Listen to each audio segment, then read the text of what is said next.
I think the end result is, yeah. I don't think we want to win too many games like that throughout the World Cup, but I think, yeah, amazing game of cricket and a special talent there at the end to get us over the line and be so calm in Tim David. You spoke about him a bit before the game, but what does it take to do what he did out there then? Complete trust of your game and a real confidence to be able to go out there and do that. And from the moment he came out, he was really calm. He knew exactly what he wanted to do. Sorry.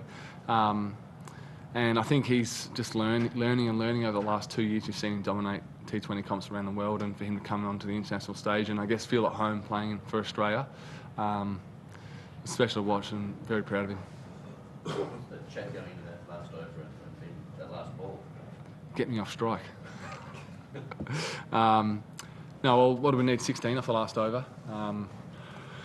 We thought 2 sixes early on in the piece would get it down to pretty much game done, and Tim Southey bowled a couple of great balls, and then obviously when it gets to the end there, it's just whatever's required. Yeah, Timmy was just really clear on what he wanted to do, and I'm sure he would have liked to finish with a 6, but he finished with a 4. How did he get that one to did cricket like that? I don't know how he was to squeeze it out.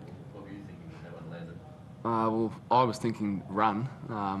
3 was obviously a super over, and I had to turn this big frame around, which is tough out there with no square.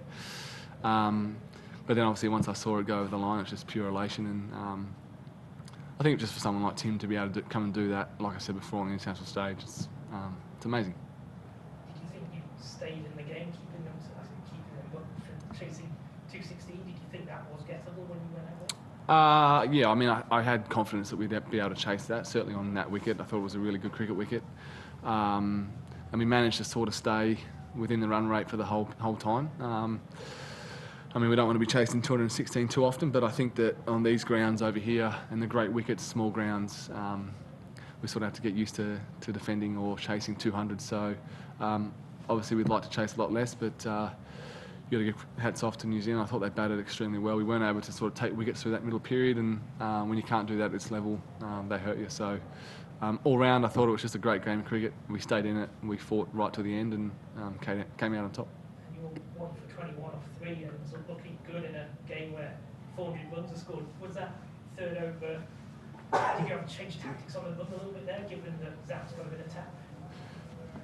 Yeah, I think it's the most I've bowled in about 4 months, even in Test matches, to be honest with you. But I think, yeah, my third over is more just a match-up thing. I always try and hold Zamps to one at the death, but we couldn't get that breakthrough. And then, yeah, I think just it's nice to have an extra option at the end if we get stuck. So I thought the way we closed out was actually really good. Could have been 230 easily towards the back end. So I guess it's nice to be able to chip in with the ball and contribute to our bowling unit. It was since I think it was 5 pacing and finished 7 Australian T20 attack. Is that right? You usually close out well pacing. Good question. The last 5 overs were pace, weren't they? Yeah, I mean, we always back Zamps in towards the back end, and he's been incredible for us for a long period of time. But I sort of thought that I was probably the better matchup tonight in that little period of time. So there's no doubt I'll go back to Zamps. I'll continue to go back to him all the time, but tonight just played out differently. Can't believe I'm about to ask a slightly critical question, given these guys have already asked sort of positive ones, but you've conceded 200 again tonight. I think you're the first team in T20 history to concede 204 in a row. Does that matter when you're winning them, or we're all about breaking records, so there's another one for us. Yeah, I mean, we've come up against the West Indies, are a formidable batting lineup, and we played extremely well to win that series. And I think if you look back at I could be wrong, but look back at the history, certainly of this ground and then the next ground, 200 certainly par. So we see that happen more often in T20 cricket these days, especially in the smaller grounds. And I think it just comes down to those smaller margins. Where can we sneak 5 or 10 runs here and there to bring that total down to maybe 190, and then we're right in the game. So, yeah.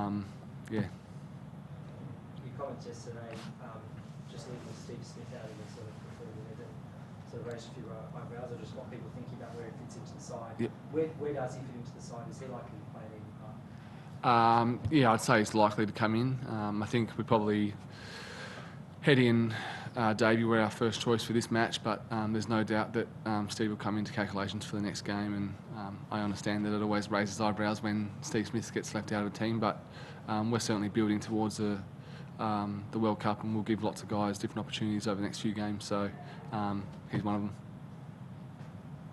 You had a great time in Test cricket, great time in ODI, and now in T20s. Is there one thing that you could put it all down to in getting wickets with the ball? Are you just in a happy state of mind at the moment, or what would you put it down to? Yeah, well, I'm not too sure, to be honest. I think I'm just enjoying my cricket. It's always nice to be not out in a run chase, and I've just loved my cricket over the last 12 months, and it's a pleasure to be a part of this team.